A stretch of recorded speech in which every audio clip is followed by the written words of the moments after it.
কি শুনছি এসব? বিখিট কি আমাদের ইমোশনকে খেলা পেয়েছে? বিখিট জানিয়েছে যে আগের সব নিয়ম বাদ। লাইভ লাইভ কনসার্ট চলাকালীন সব ধরনের ফটোস, ভিডিওস, লাইভ স্ট্রিম করা সব অফ। নিয়ম ভাঙলে বা ধরা পড়লে ইমিডিয়েটলি অ্যাকশন নেবে। ওয়েভার্সের সিদ্ধান্ত জানিয়েছে। ওয়েভার্সের নতুন মেম্বারশিপ ও রিনিউয়াল নোটিশ আরও ক্লিয়ার। মানলে মানো, না মানলে অ্যাকাউন্ট ডিলিট করে দাও।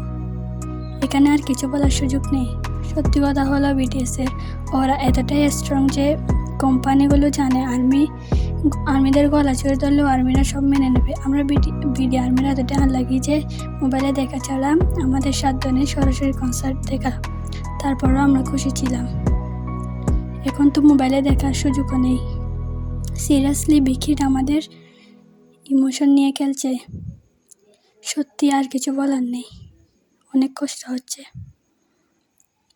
বিটিএস আমাদের ইমোশন, এখন সেটাও মূল্য দিয়ে করতে হবে।